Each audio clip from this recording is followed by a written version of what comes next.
The noise they gave it to is an actual kid getting hit in the head. It's the doink. Oh, yeah.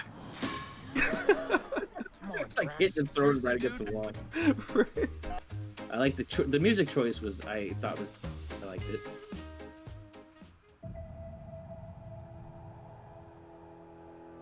We were gone for quite a while. But no matter what happens next, the galaxy still needs its guardians. Hello, we come in peace. Dude, look how buff. Yeah. Yoked Groot. Dude, yoked Groot, bro. Mm. Get wrecked over here. My goodness. Hello, we come in peace.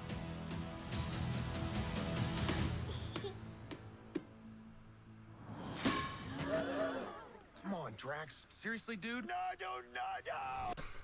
Wait. I just want to see, dude. That see, it happened so fast. What the heck? They all look different. I was hoping that they were all gonna be like a different animal, but some of them I think are just. Well, I like the left lady in the pink looks kind of like a boar or something. Some of them look like the two right to the right of Drax. They look kind of like moles. I don't know. They're all slightly different, but similar in a way, except for the male lady. She's like a bird, and they're all like weird mammals. Dude, I laughed so hard the first time I saw that. The noise they gave it to is an actual kid getting hit in the head. It's the doink. Oh, yeah. It's like hitting and throwing right against the wall. Like playing nation ball, throwing like right hitting the wall. Oh, so they are just animals. So panda, rabbit. Panda. I don't know. Some weird bird. Like a dolphin. There's that. The first one was like a bat lady. See, that lady's like a bat lady. The one that's ducking.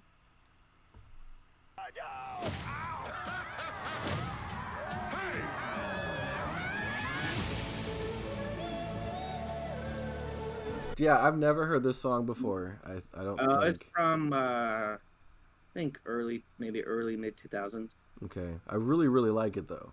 It's really good. They slowed it down a bit. Like it doesn't like they edit it so it fits a little bit. It's like a little slower but if the way they edited the song makes it work for the trailer. Mm-hmm. Don't forget where we came from.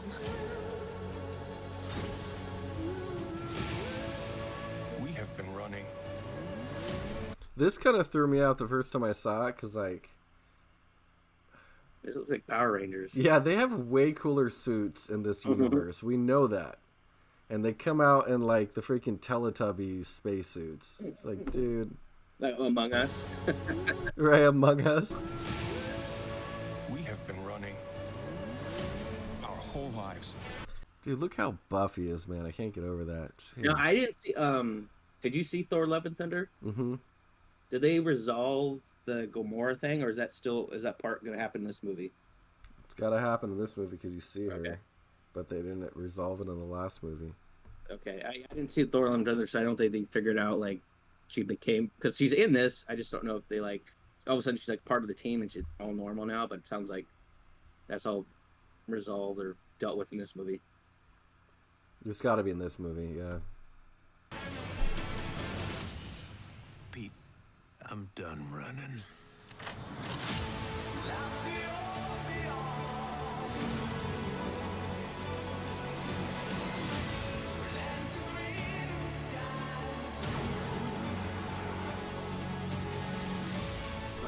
See right there, dude. It's just this is not. They're prancing on a like this part. They're like a weird brain. They're prancing on the moon, but it's like, it dude, looks like a hair follicle. I mean, whatever, but I don't, maybe there's a reason specifically why they had to wear those. Had to have been. Maybe they're like shrunk and they're like in. I don't know. Who knows? Yeah, it's let's see. We'll all fly away together. One last time. into the forever. That beautiful sky. We are.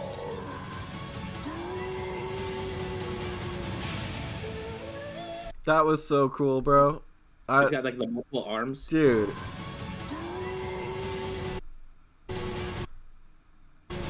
Look at, he's got 1, 2, 3, 4, 5. Like he's Like General Grievous. Groot's always one of my favorite, man. What a stud in this movie. Poor Vin Diesel is gonna miss his easiest paycheck.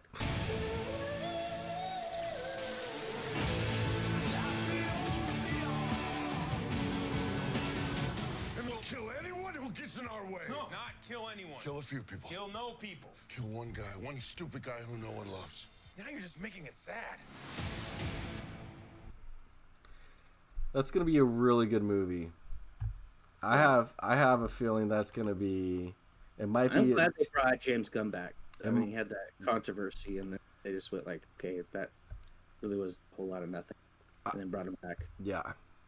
And I like. Have you heard the story? Like the first person he messaged after he got the gig at DC was he messaged Kevin Feige.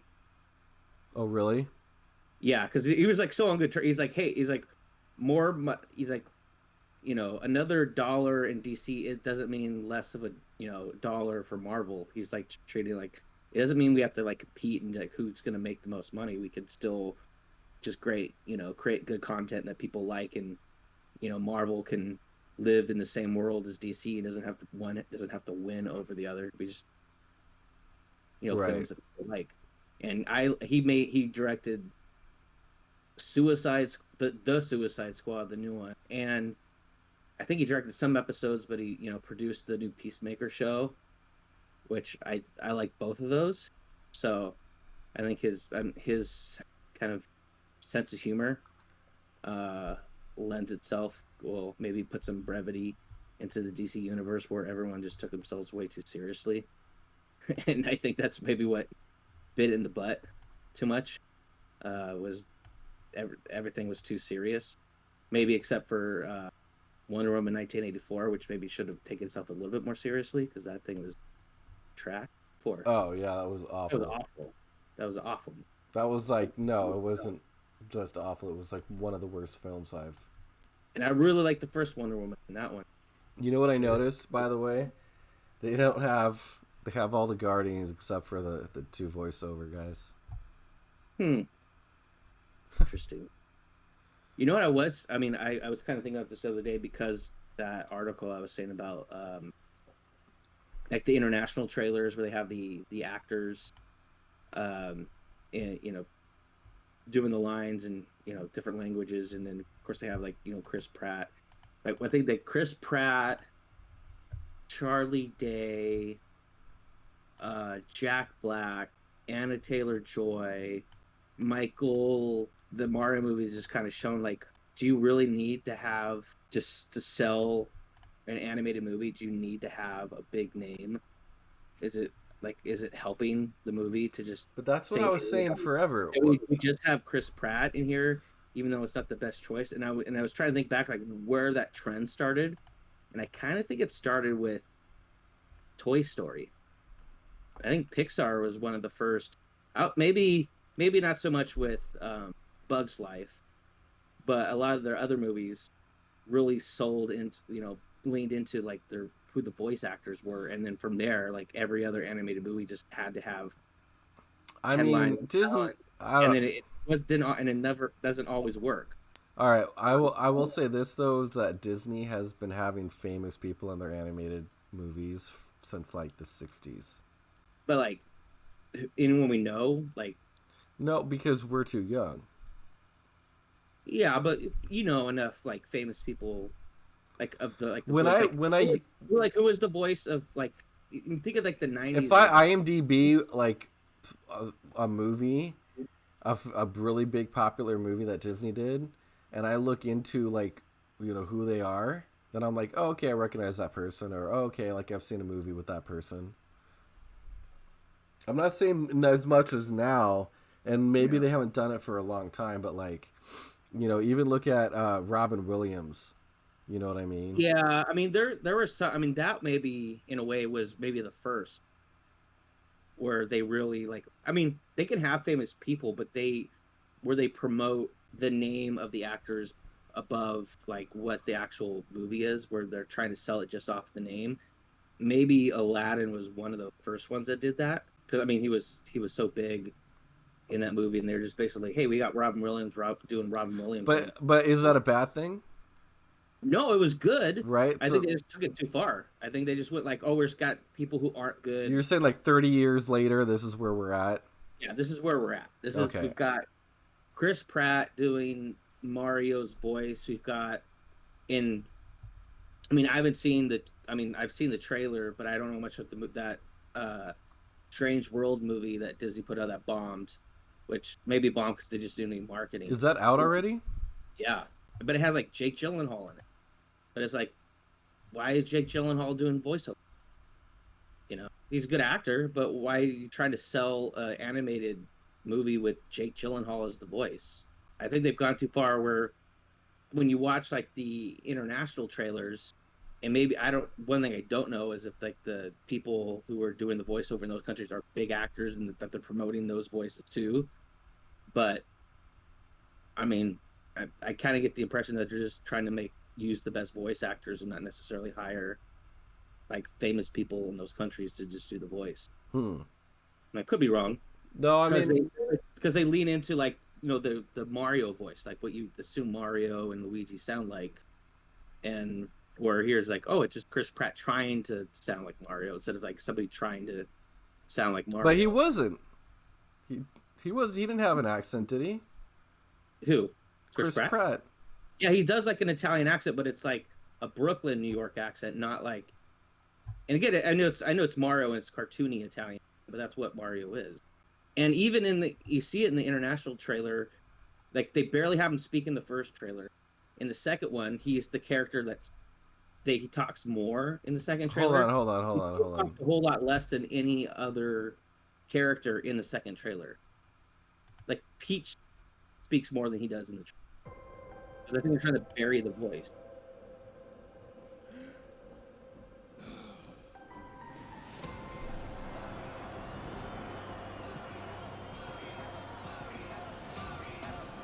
Who I am. Oh, wait. I'm about to rule the world. I didn't know this was Illumination Studio. Yeah. Okay. That's So, I interesting. mean, I think the movie looks like it's good. It looks like it's good. It's the voice. It's like, I guess it's okay. Like the voice is okay, but I think it just shines a light on the problem of like just hiring actors who maybe aren't the ideal people to be this voice actor, but you're just using the name to sell a movie. Right. I think is what this is the perfect example of. Like Chris Pratt's fine. He does good. You know, he's good in movies, and he's good with playing Barley and Onward, but like doing like the Mario voice, like Chris Pratt is Mario. What? You know, I think most people would be like, I just want someone who kind of sounds like a Mario, like everyone knows. Right. Been around for 40 Who are the years. other people? By the way, I thought it was really cool that they have DK in here. I don't know why. It's the Nintendo Universe type of thing. Yeah. Well, I don't know the whole background, but so it has Bowser is Jack Black. Well, there you go. Are you mad about that? And he does a good job. He does a good job because he's not just being Jack Black. He's not being, his, goofy self, Jack Black. He's trying to do like a Bowser voice somewhat. But, Charlie Day is Luigi, Anna Taylor-Joy is Peach, Michael Keegan-Key is Toad. So, they're trying to use some big names here. All right, but so it's not the fact that they're using big names; it's the fact that one of the big names, maybe Mario is that you're saying that wasn't right for Mario.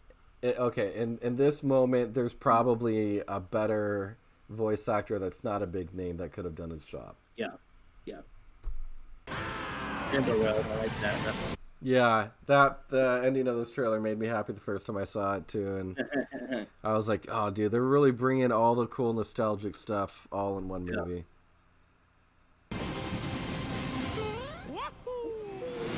especially that part right there. Doink, woohoo! Wahoo! I was like, all right, they got me. The thing is, like, Chris Pratt, he's probably could be good. Could have been good. I know. No, I know. It could have been really good. I agree with you. They could have just gotten a really good Italian actor that, you know, has an accent. Is that bad? Is that I don't know if that. Well, what probably is the guy who does the actual original Mario voice probably isn't even Italian. He's basically just doing a caricature of an Italian voice, but it's what people know Mario as. So